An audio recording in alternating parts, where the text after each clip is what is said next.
kuseka kuti pandadzidza zvitwe because pali pamwe kuti wapedza kuseka munhu you repeat the mistake because wakakanganwa kudzidza wakaona nguva yekuseka.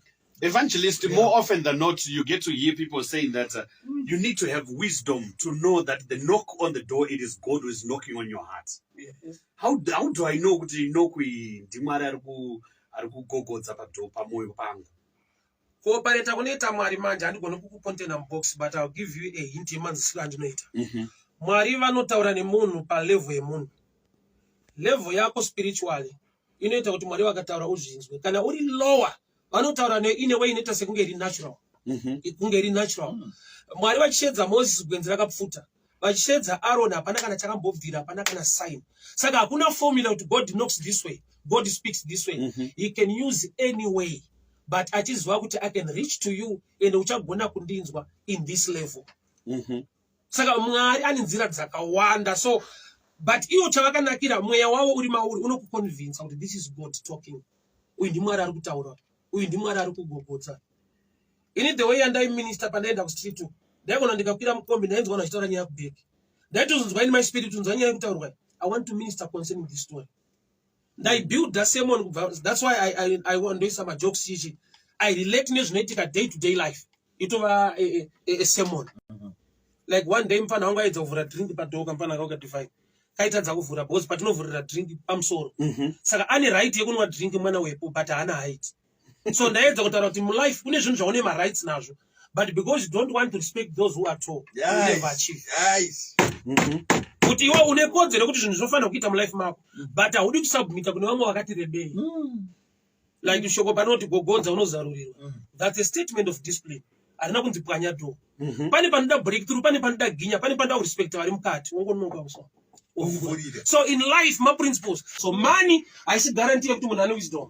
Munhu anooneta chivindi baba chikwenda kuti yadzoka notora ba diamonds akaita mari. But kuramba uinde mari hazvidi chivindi, zvoda wisdom. So wisdom inopreserve, wisdom inochengeta zvinhu. So nyaya hombe mu life ndeyekuziva, ndeyekuva newisdom. Ukava newisdom unohandla ma issues in life in a better way. Munhu akashayiwa wisdom unoparara. Bible rakuroti the fear of the Lord is the beginning of wisdom. Ukaona munhu anobura uchi achishandisa moto achada umwe uchi mangwana because ari kupisa nyuchi. Nyuchi dzinoruma but dzinogadzira uchi unonaka. So mu life principle iyoyo kune zvinhu zvisiri bo but zvaunofanira kutreata bo nokuti zvinokugadzirira zvinhu zviri bo. Amana ndiri kunzwika baba. Nyuchi inoruma inokukuwadza unotofa but ndo inogadzira uchi. Saka nokuti unoda uchi kana wakubura uchi treata nyuchi zvakanaka. Uchizvati inotoruma but ibate bo. So my principles in life kune zvinhu zvisiri bo but zvinokuitira kuti zvinhu zvako zviite bo. Saka pamwe pacho unofundwa nevanhu kuti ona hazvisi bo, dila nawo yetu uri kutouraya future yako. Why? Because zvinizvo zvinogadzira uchi. So tine vanhu vari kudya uchi izvezvi nekuda kwokuti vane nyuchi dzavakabata musha. So in life haisi yese nyuchi yakazokuruma, imwe yakazokugadzirira uchi, iwe gona kudila nayo nyuchi. Right. So wisdom inokupa kuunderstanda kuti pamwe pesa hapasi pese panoda fight. Aiwa pamwe pacho panoda kubatana zvakanaka neproblem yako. Nekuti at the end inokuberekera chinhu chauri kutsvaka. Makadiko amadzangu, this is Evangelist Trimon Paringa all the way from Zimbabwe, Harare. I'll be in Strand, AFM Church, kwa Pastor Mudumo. Join me there from the 27th of June 2024, Shika Muswe Sunday. So AFM Church ku Strand, Cape Town. Join me there. Bye-bye. Motivation, where we get to inspire each other and motivate each other on the 26th of June 2023. Evangelist Trimomo Paringa is in the studio this morning. Good morning to you, Evangelist. Good morning, Tinashawa. Now, they're doing great. Thank you so much for coming through. We spoke about keep moving and a whole lot of other things that we spoke about. Today, we are talking about wisdom. Take us through wisdom until 9 o'clock. Thank you so much. As you know, wisdom is the principal thing in life. In every area of life, you need wisdom. Knowledge, but what is wisdom? Wisdom, it is the right application of knowledge. Knowledge nengo we know, but how to apply it in a right manner, right time, it takes wisdom. So wisdom tells you what to say, when to say it, how to say it, wokudza wacho, uchiziva level rake kuziva kakonziso kwake. Why? Because there are times vanhu vari kuita zvinhu zviri right but vari kuleka wisdom yekuti vari kuzviita panzvimbo isiriyo nenguva isiriyo nezviponzero zvisirizvo. So wisdom inoda kuti munhu azive kuti zvandiri kuita izvi nyangwe zvakanaka, is it the proper or the right time. I always tell people kuti breastfeeding nyangwe yakanaka ichikurudzirwa kuti mwana apiwe mukaka, but mwana anofanirwa kurumurwa. Kurumurwa kwemwana pamukaka kureve kuti mukaka wa poisonous. Zvinoreva kuti there is another level yakuda kudyawo masolids will move from this kuma liquids. So there are times yekuti chinhu chiripo ichi chakanaka but chiri kuitwa nenzira isina kunaka nenguva isina kunaka. I respect the ministry ya Christ Jesus. Jesu ministry yake airana with wisdom. Jesus aita with wisdom. Remember, he was the lion of the tribe of Judah. So as a lion, are so brave and a power, he can do a lot of things. But also, pani pai manifestor, pai presenter as the lamb. Kurati pani nguva inoda boldness, pani nguva inoda kudzikama, inoda kuzvinini pisa. Depending the time, nezvikonzero zvauri kuzviitira. Because there are times yekuti I know imi muri shumba pazvese, but Jesu angasiri shumba pazvese. Pane paaita why? Aidzikama. Because pane ma issues asikade power, pane asikade strength. Anogoda kungoti ukangoita kungoti auna chaunoluza. You can actually even gain zvinhu zvakawanda uchibehave like a lamb than kudai wa behave as a lion. So wisdom ndo dzinokuudza manje kuti pari zvino panoda baiginya, pari zvino ingopfava, pari zvino there are times kuti marriage anobreaka munhu akaleka wisdom. Why? Mumwe munhu vanogumburana, vanotadzirana. Murume unyatsoona kuti mukadzi wangu apa atadza and ari kuita nharo. Instead yokuita give in nengoti oh sorry, so that at another time unozoonesa munhu asisina hasha, munhu anogona kuzonzwisisa. But there are times yekuti unyatsoona kuti level remunhu ikaya nyangwe atadza but anongashandisa wisdom pakudai, but inini nekuti ndiri mature ndine wisdom, I give in, not sorry. So wisdom inokupa kucontroller, wisdom inorana marriages, wisdom inorana business, wisdom inorana even ministry. Kuparidza chakushoko ramwari. Ukapiwa shoko Jesu paaiparidza, Jesu akasikaparidza zvimwe zviri so complicated. Aitaura nyaya dzekunga hana calling, aiparidzira vanhu nyaya dzekumunda. There was a farmer akakanda mbeu akatanga astora zvekudenga unge drama unge nyaya. Why? Ari kudhila nevanhu vanga vari into farming vasati all that mature ku understand zviri more spiritual. So aibviswa vanhu pa level repasi. Unati kana une wisdom as a great teacher or as a great minister, you know the level of your student. So haupresente nyaya sezvairi, unopresenta nyaya iri mulevel yemunhu wauri kudzidzisa kuti azonzwisisa zvairi. Unodzidzisa munhu nyaya hombe, but why download pa level yekuti agone kuibata ichiri diki, agone kukura nayo. Ukatarisa even medically kana vana chiremba achirapa vana vadiki, mishonga yevana inonaka, inotapira because vana vanzwise kosha value ye health. But zvakuru zvinenge zvichingovava because mukuru ane maturity, ane level yekuunderstanda kuti zvakanaka zvinokosha. So in life, wisdom is the principal thing. Kuita chinhu chakanaka nguva isina kunaka, nguva isina kufanira, pabude result yakakunakira. Jesu chaiye ari Mwari, aberekwa naJoseph, Matthew 2. Mwari vakataura statement kuna Joseph, torai mwana mutize naye. Mwari vanotaura message yekutiza, the mighty God. Vakati torai mwana mutize naye because Herod is after the child, anoda kuuraya mwana. Mwari ane power, aigona kuti Herod afe ipapo Jesu ongotanga kurarama. But pane wisdom dzakashandiswa naMwari kuti aite sekunge ari kutiza. So there are times yekuti you give in. Une power, yes. But kana une wisdom, pane paune behave sekunga usina power. Yes. Nekuda kwokuti uri kuapply wisdom, nekuti une result yauri kuda, yes. It is so powerful, it is so effective in life. So pane nguva yekuti munhu akasava newisdom, wisdom ine ka slight line ka difference nekutsotsi. Munoziva kuti pakagadzwa mambo David, munguva ya mambo Saul, Mwari vakatuma Samuel. Samuel akati kuna Mwari, Saul akazva ndo zvandoda kuita anondiuraya. Mwari vakaronga kanenge kachitsotsi kuti aitora mbudzi uite sekungori kunoita sacrifice. So akaona uchienda nembudzi haazive kuti pane umambo huri kuenda. Kureva kuti Mwari hazvina kuti vanotya, vanototyisa, vane power. But pane pavanoita give in. Why? Because vari kushanda newisdom, understanding my effects azvo akaitwa pasina wisdom. So ministry ukatarisa yaJesu waioperate in wisdom. Jesu paakamuka kuakafa, vanhu vakatanga kupiwa message vakadzi. Secret iripo haisi kuti inyaya kuti vakadzi vari so powerful. Vakadzi vanitaurisa. Saka aitoziva kuti ndikaudza mukadzi zvafamba. So munhu akatanga kutongoudzwa parizarese nomukadzi. So Jesu waioperate neskill. Besides kuva nemweya mutsvene, besides and everything, aiva neskill. ndakatodiscover kuti even munhu unogona kuva nemari asina wisdom, munhu angona kuva negreater position asina wisdom. Look at Solomon. Paakakumbira wisdom, he was already a king. Kurati akatoziva kuti umambo huripo ndehwenhaka ndezvekusiyirana, but njere chaidzo dzekuti hana chinhu chapana. So there are times zekuti munhu anofurirwa neposition kuti because ndakashiva to this level, saka hatina imwe wisdom yanicharespekta. Look at these guys, very sorry, vekushaya vechisubmarine chawo izvi, mabillionaires vanhu vane mari dzavo, ranking yelife ine zvimwe zvese, they're at the top, but paidawo wisdom ingoita give in kuvanhu vane knowledge yekuzoti chinhu chakumana experiment hachina kutestwa bo, but vanhu vakatofa, mari dziripo. So money haisi guarantee yekuti munhu ane wisdom. Munhu anogona kuita chivindi baba chikuenda kuchiyadzwa vanotora madiamonds akaita mari, but kuramba uine mari hazvidi chivindi, zvoda wisdom. So wisdom inopreserva, wisdom inochengeta zvinhu. So nyaya hombe mulife ndeyekuziva, ndeyekuva newisdom. Ukava newisdom unohandla ma-issues elife in a better way. Munhu akashayiwa wisdom unoparara. Bible rangu rinoti the fear of the Lord is the beginning of wisdom. Ukaona munhu anobura uchi achishandisa moto, achada umwe uchi mangwana because ari kupisa nyuchi. Nyuchi dzinoruma but dzinogadzira uchi unonaka. So mulife iprinciple iyoyo. Kune zvinhu zvisiri bo, but zvaunofanira kutreata bo nokuti zvinokugadzirira zvinhu zviri bo. Amana ndiri kunzwika baba. Nyuchi inoruma, inokukuwadza, unotofa, but ndo inogadzira uchi. Saka nokuti unoda uchi, kana wakubura uchi, treata nyuchi zvakanaka. Uchizvati inotoruma but ibate bo. Saka maprinciples elife. Kune zvinhu zvisiri bo but zvinokuitira kuti zvako zviite bo. Saka pamwe pacho vanogona kufundwa nevanhu kuti ona hazvisi bo, dhila nawo, yetu uri kutouraya future yako. Why? Because zvinizvo zvinogadzira uchi. So tine vanhu vari kudya uchi izvezvi nekuda kwokuti vane nyuchi dzavakabata musha.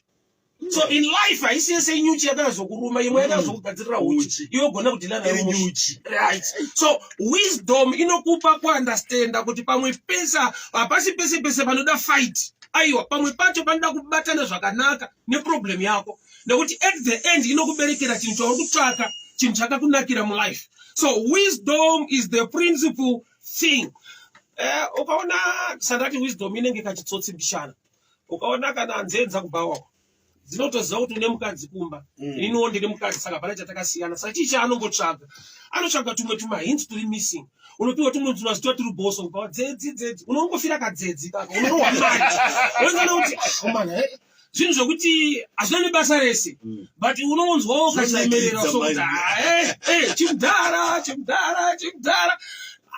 Hazvina kana dhiri stereki, but unotoroveka. Kangori kawisdom kanongoshandiswa kuti ayo ndochiri missing mari. Hachina basa stereki, but for the meantime ndochaari kuda ndochine basa. So wisdom inoita kuti uachieve mulife. Wisdom inoita kuti zvako zviendeke mulife. Wisdom inokupa kudzikama. Wisdom inokupa kupa neboldness. Kune maissues mulife, ukatarisa murume anonzi Nehemia aivaka rusvingo, but kune vanhu vakamoti uya kuno timbotaurana Sanballat naTobia timboita debate yenyaya yako yakadini. Tikanzi I will not come down because I'm doing a great thing. Wisdom inokupa kufocus nezviri great uchiigira zvisina basa, nyangwe zvichikupa mbiri. Dai akaenda kulendo akanogara nawo akanodebata nawo akavakunda, aivakunda but aimisa time yekucomplete construction yewall yaaita.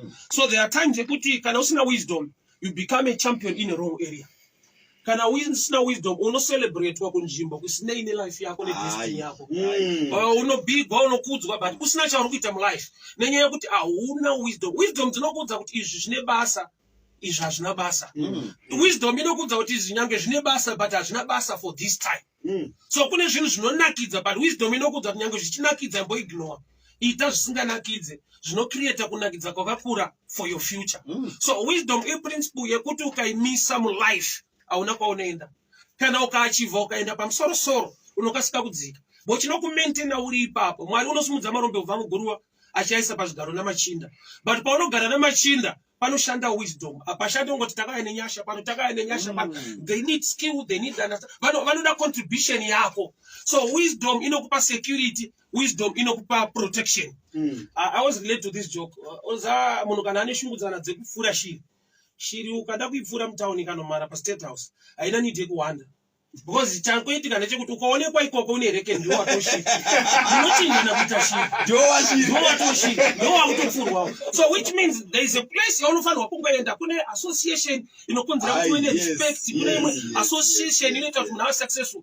Havasi vese vari successful vakazvitsvaga, Wamwe wacho vakatsvaga kuzembera vanhu vangoni successful. Amen. So wisdom inokuudza kuti aiwa wakuru hatingangotamba same team kuti akuchagova rinani. Iye kuti andinoona neyo matongo ndakati sometimes right but ukanyatsoanalyze munogona pedzira matongo acho emini. Ozimre mangotorana team reRTGS rega rega. Pandowanika paundi pandowanika osikusimudzirane mumaifi. Panobati handoti murakunoti munokuwara. Life yakuda exposure yakuda kutsvaga. So wisdom inokuudza kuti aiwa border yaso pakaperera nyika pani kumwe kunogona kuendwa pani zvimwe zvinogona kuitwa mulife. So wisdom chinhu chakanaka, wisdom chinhu chinokusimudzira, wisdom chinhu chinokusvitsa kure. Wisdom inokuudza kuti nyaya iyi nyangwe iri yechokwadi imbonyarara. Why? Because chokwadi chakanaka but hachina kunaka for this moment. Yes. Matthew 17 verse 9. Jesu achitaura nevadzidzi vake paTransfiguration akati vision yamaona musaudze vanhu until the Son of Man arovererwa pamuchinjikwa. Which means zvamaona ndezvechokwadi but it's not good for now. So kune imwe truth chokwadi nyangwe chakanaka with wisdom chinombonyarara. So tinoona noti haya zvino kuti chokwadi chinozvidifferent chokwadi chakazodai so chokwadi nyangwe chinzi chinovaka chineva chinouraya. Chokwadi nyangwe chinzi chinobuilda chineva chinokuvadza chikataurwa pa wrong time. So wisdom inoda ikuudza the right time to apply things, the right time to say things. And uchiudzani and waudza wacho level rake rakamira sei. Munhu ane wisdom munhu anogona kuendla munhu pa level ine munhu nekuda kwakuti ukaziva reasoning capacity yemunhu paanoita nharo newe pane paunofanira kunzwisisa kuti aiwa munhu yaasi wrong ilevel raari riri kuunderstanda zvinhu but ndichamuudza this other way yekuti agone kuupgrade. So tine vanhu vatinoandareta vatinotarisira pasi but vakaloda vari mulevel yekuti isu tikashayiwa wisdom tunosengiwa nevana kungwara vanashava vanogona. But nyaya ndeyekuti with wisdom unounderstand the level yemunhu and wisdom inokupa kutaura chinhu chakanaka panguva yakanaka to the right audience. As a minister of the word ndichitaura pano paredio I know kuti handisi kuteerera vanhu vanoenda kuchechi chete kune munhu asikaende kuchechi. So whenever pandino release a message ndinofanira kuva that understanding yekuti munhu wese hafunge seni munhu aende kuchechi seni kuna vanhu asingazivi asinganamati. Saka kune message iri very sensitive and munhu akakutora akakoti ikako anogona kusanamata upenyu hwake zvachose achiti mufundisi yakabhaiza akati zvakati zvichida mufundisi yangatori correct but audience yaakaudza manje havasi palevel yekuunderstanda zvaari kuunderstanda. So I respect zvimwe zvinhu zvoitwa nemavheti kazhinji. Ukaona imwe program paTV inenge ndino under 18 kamwe kaslot kanenge kachitonzi don't try this at home. They know kuti nichiri dangerous. Chinonakidza kuona but ngatigare tayambirana kuti musatry zvinhu zvikumba kana chinhu ichi it's not recommended for those no under 18.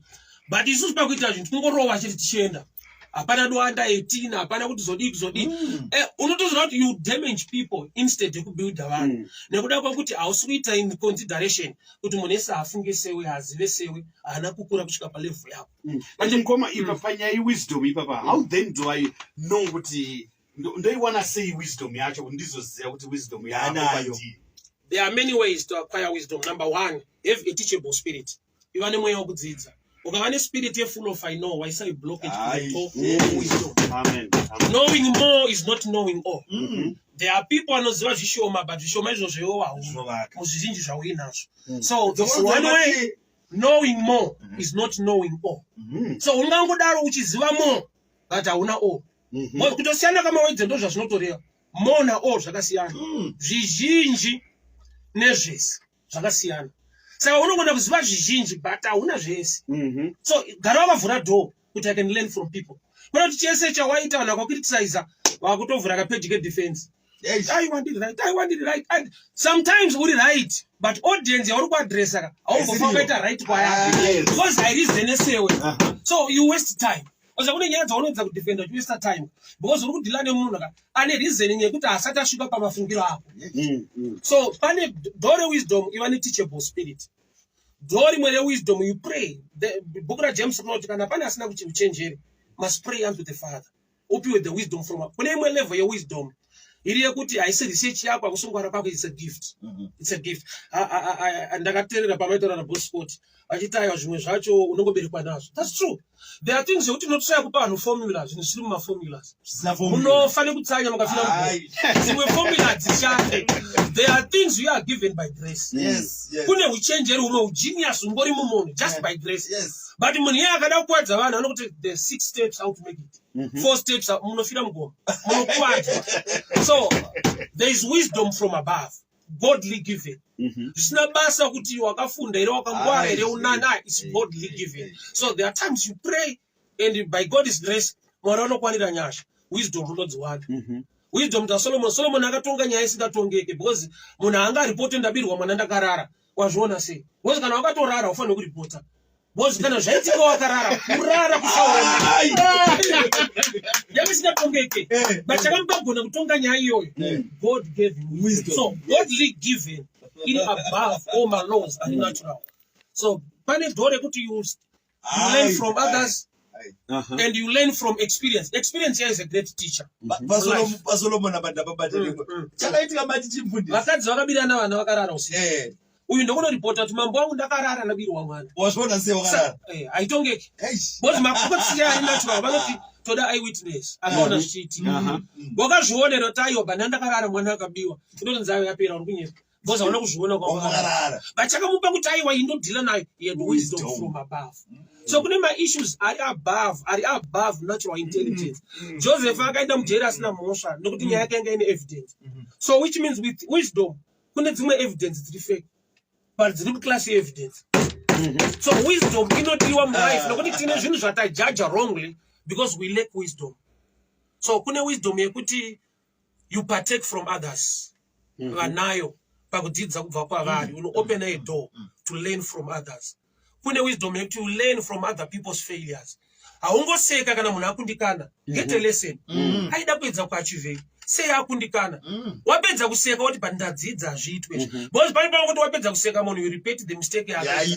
Because wakakanganwa kudzidza wakaona nguva yekuseka. Evangelist, more often than not, you get to hear people saying that you need to have wisdom to know that the knock on the door, it is God who is knocking on your heart. How do I know kuti inokwi ndimwari ari kugogodza pamoyo pangu? Kuopareta kunoita Mwari manje handigoni kukupontena mubox but I'll give you a hint yemanzisiro andinoita. Mwari vanotaura nemunhu palevel yemunhu. Level yako spiritually inoita kuti Mwari vakataura uzvinzwe. Kana uri lower vanotaura in a way inoita sekunge iri natural. Kunge iri natural. Mwari vachishedza Moses gwenzi rakapfuta. Vachishedza Aaron hapana kana chakambobvira hapana kana sign. Saka hakuna formula kuti God knocks this way. God speaks this way. He can use any way. But achizwa kuti I can reach to you and uchagona kundinzwa in this level. Saka Mwari ane nzira dzakawanda. So but iyo chavakanakira mweya wavo uri mauri unokuconvince kuti this is God talking. Uyu ndi Mwari ari kutaura. Uyu ndi Mwari ari kugogodza. In the way andai minister pandaenda ku street to. Ndaigona ndikakwira mukombi ndainzwa achitaura nyaya kubeki. Ndaitozonzwa in my spirit unzwa nyaya kutaurwa. I want to minister concerning this story. And I build that sermon. That's why I want to do some jokes. I relate nezvinoitika day to day life. It over a sermon. Like one day mfana wanga idza kuvhura drink padoka mfana akauka divine. Kaitadza kuvhura because patinovhurira drink pamusoro. Saka ane right yekunwa drink mwana wepo but haana height. So ndaedza kutaura kuti mulife kune zvinhu zvaune ma-rights nazvo. But because you don't want to respect those who are tall, you never achieve. Kuti iwe une kodzero kuti zvinhu zvinofana kuita mulife mako but haudi kusubmita kune vamwe vakati rebei. Like shoko panoti gogodza unozarurirwa. That's a statement of discipline. Arina kunzi pwanya do. Pane panoda breakthrough, pane panoda ginya, pane panoda kurespecta vari mukati. Wongonoka uswa. So in life my principles but unoadzidza pane zvinhu zvinoitika day to day life. Zvaunosangana nazvo zvichiitika uchingoona so. Mauri in spirit now because you are wired as a minister. You pick to nitoto. Vakutonoparidza. Story chanyaya chaicha ordinary. That's the preaching of Jesus. No style yake. There was a farmer, there was a sower, there was a what. Unozoona kuti amusugona kuparidza because munofana kurova muchinji pa. Jesu wacho paaitorova, airova zvokumunda. Mupushi wembeu. Unozoona pana tukurerwa agriculture natsano. Tsano akaudana. Todzidiko wheat toidimbe toidishiri todzidiko. But ari kuziva level yemunhu waari kutaura naye. Yes. Kuti akanzwa zvekumunda ndinovapo greater. What is a parable? It's an earthly story with a heavenly meaning. Because munhu ari on earth. Zvokudenga ministry. Saka hautange neministry. Unotanga nezvaano understanda kuti uende kuministry. Saka message grade 1 inonzi 4 sweets plus 4 sweets. Haisi nyaya yemasweets. Inyaya kuti tsana wanda masweets. satotengera kuma-interest maswits awo tozoenda kumedzi tikati 4+1 anodonha andona but ukaisa maswiti anodhipenda maswiti ake saka ndo zvazviri mulife. Understand the level of the one you are talking to. That's wisdom. Why? Unoita kuti agone kunzwa, agone kubatsirika, agone kushanda naye zvakanaka.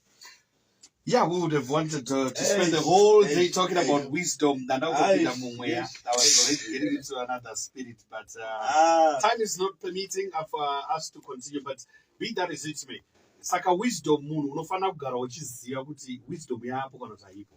Yes, and always pray for God to give you wisdom.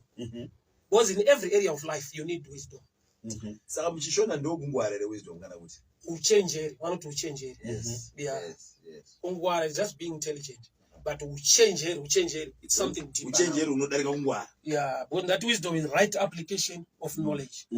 Knowledge wanayo, but we apply in a right manner, in a right way, at the right time. That's wisdom. Unaita zvinhu zvakanaka panguva isina kunaka, zvikakunyima good results. Munhu akakumbira apple akamira mutoilet akona nepawindo, auti nomuti tangu wabuda. That's wisdom. Because unoda chikafu but area yauri hit. So there are places yekuti vanhu vari kutsvaka zvinhu zvakanaka but vari wrong place. Yeah. So you need wisdom. Chandikuita ndizve. Mapfekero angu anobuda here. Panobamba kuti haudi kutsurwa. Wisdom can be chinhu chinokutsura wega. Tahatsi anodressing haibuda agoswera zvibudiri. Inde yekubereki. But unotoda patange paparidzwa. Wisdom inofana kunge ichiminister zvakadai. Well said, Evangelist Trymo Muparinga. Thank you so much for the wise words to motivate us and to make us recover spiritually out of a weekend that was full of activities. We appreciate once again. I want to pray to God to give me more wisdom. Amen. And everything. Yeah. Yeah, that's when that wisdom.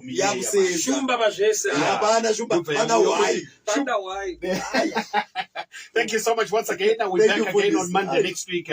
We appreciate Evangelist Trymo Muparinga with that word on wisdom.